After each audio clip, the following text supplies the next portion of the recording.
And 5, 4, 3, 2, 1, close the door. Assalamualaikum warahmatullahi wabarakatuh. Perkenalkan, nama saya Muhammad Aldi Fitrian Firdaus. NIM saya 2018 10 23 03 11 282. Perkenalkan, nama saya Fadila Rimadani. NIM saya 2018 10 23 03 11 320. Perkenalkan, nama saya Mentari Suci Pramesti, NIM 2018 298. Bimbingan karir adalah bimbingan dalam mempersiapkan diri menghadapi dunia kerja, dalam memilih lapangan kerja atau profesi tertentu, serta membekali diri supaya siap memangku jabatan itu dan dalam menyesuaikan diri dengan berbagai tuntutan dari lapangan pekerjaan yang dimasuki. Pelatihan karir dapat didefinisikan sebagai proses pembelajaran yang bertujuan untuk memberikan keterampilan serta keahlian dalam hal karir. Konseling personal adalah proses pemberian bantuan yang dilakukan melalui wawancara konseling oleh seorang konselor kepada individu yang sedang mengalami suatu permasalahan yang tengah dihadapi oleh klien. Menurut Raymond dan Ryan, dalam Zeni tahun 2013, konseling karir merupakan proses di mana kegiatan konseling, strategi dan intervensi dilakukan untuk seseorang yang mencari bantuan dalam mengeksplorasi karir, perencanaan karir, dan menemukan kebutuhan-kebutuhan masa depannya dalam proses pembelajaran dan pekerjaannya. Adapun tujuan dari konseling karir, yakni agar individu mampu menciptakan dan mengelola perkembangan karir mereka. Selain itu, juga bertujuan untuk merencanakan bagaimana strategi karir dan coping, serta membuat rencana kerja selanjutnya.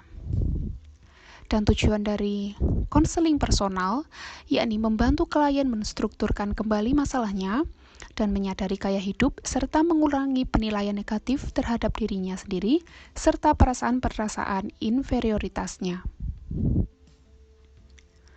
Kemudian, bimbingan karir memiliki tujuan sebagai berikut: memahami pemahaman diri, mengetahui pemahaman mengenai dunia kerja, mengembangkan sikap positif terhadap dunia kerja, memiliki kemampuan dalam pembentukan identitas karir, memiliki kemampuan merencanakan masa depan, mengenali keterampilan, memiliki kemampuan untuk mengambil keputusan karir, memiliki kemampuan untuk menciptakan suasana industrial yang harmonis, dinamis, yang berkeadilan dan bermartabat. Kemudian tujuan dari pelatihan karir adalah membantu individu mengidentifikasi peluang yang ada, serta mempersiapkan diri untuk menempati posisi dalam karir. Sasaran yang ingin dicapai dalam konseling karir yakni klien mampu mengambil keputusan mengenai pilihan-pilihan karir yang sesuai. Kemudian untuk konseling individual atau konseling personal, klien mampu menguraikan permasalahan yang dihadapi, merumuskan alternatif penyelesaian dan implementasinya. Kemudian untuk bimbingan karir, yakni individu mampu mempersiapkan karirnya di masa yang akan datang sesuai dengan minat, keahlian, serta kesesuaian dengan dirinya. Kemudian yang terakhir yakni pelatihan karir. Sasarannya yakni meningkatnya kinerja suatu individu dalam jabatan yang sedang diampu. Metode dalam konseling karir yakni konseling karir baik secara individual maupun kelompok, konsultasi, job placement, outplacement, pembinaan karir, training, layanan vocational appraisal.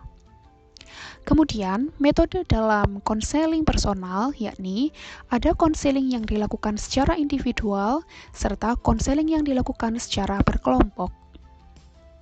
Selanjutnya adalah metode dalam bimbingan karir.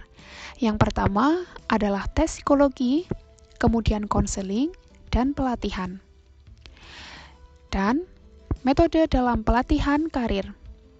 Yang pertama ada on the job, kedua vestibul, ketiga demonstrasi dan percontohan, yang keempat ada simulasi, kelima apprenticeship, kemudian metode dalam kelas, bisa dalam bentuk kuliah, studi kasus, instruksi terprogram, dan sebagainya.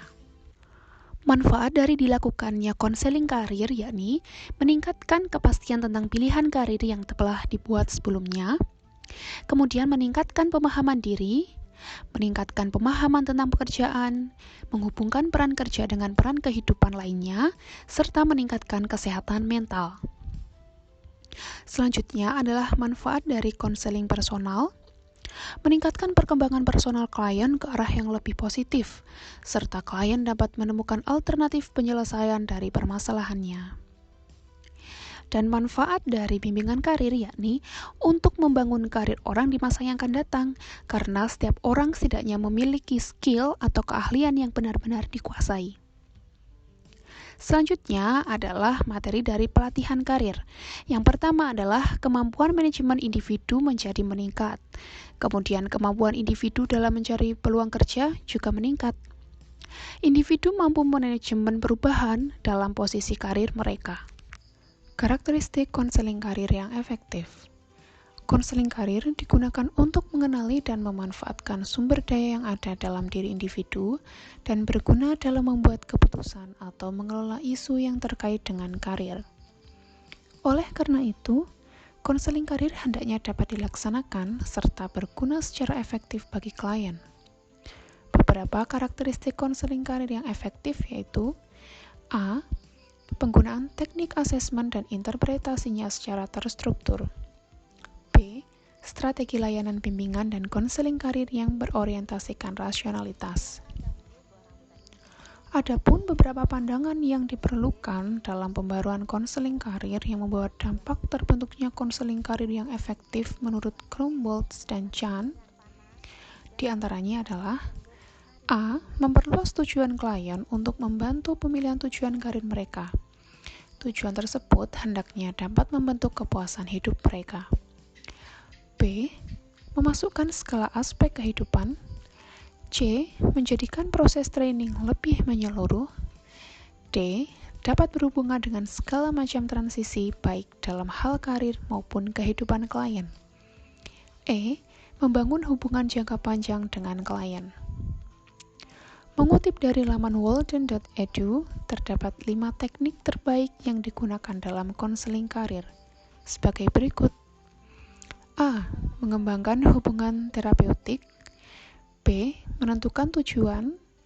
C. Membangun ruang pribadi untuk bereksplorasi. D. Paham dengan jelas dan mendalam mengenai bursa kerja. Dan E. Konselor membantu klien untuk mengungkapkan keinginan-keinginan mereka yang sebelumnya tidak terpikirkan atau belum terrealisasikan. Mengacu pada jurnal Work-Family Balance, Role Integration and Employee Well-being, bahwa individu, khususnya yang telah bekerja, melakukan peran yang berbeda dalam 2 kehidupan, yakni peran dalam kehidupan karirnya, serta perannya dalam situasi yang lain. Studi tersebut berfokus membahas mengenai peran individu di dunia kerja dan kehidupan keluarga mereka. Dalam mengatur antarmuka antar pekerjaan seseorang dengan peran dalam kehidupan yang lain, khususnya keluarga, sangat penting bagi para profesional yang mana pembatasan peran dapat secara potensial dapat dihilangkan. Berikut adalah beberapa prediktor integrasi kerja dan keluarga. Yang pertama adalah faktor sosial, kedua faktor pekerjaan dan organisasional, dan yang ketiga adalah faktor individual. Inadequate integration of the work role with other life roles dalam implikasinya, pada kehidupan yang sering kita temui, yakni terjadinya konflik antara pekerjaan dengan keluarga. Seperti halnya penelitian yang dilakukan oleh Presilia, Kusma, dan Samralita pada tahun 2019, yakni dengan jurnal yang berjudul Peran Konflik Pekerjaan Keluarga Terhadap Kualitas Hidup dengan Stres sebagai Mediator pada Wanita Peran Ganda. Konflik tersebut menyebabkan ketidakseimbangan dalam menjalankan tuntutan pekerjaan maupun keluarga. Konflik yang terjadi di lingkungan pekerjaan akan menyebabkan stres dan berpengaruh ke keluarga, terlebih bagi wanita yang berperan ganda, yakni sebagai ibu rumah tangga dan wanita karir.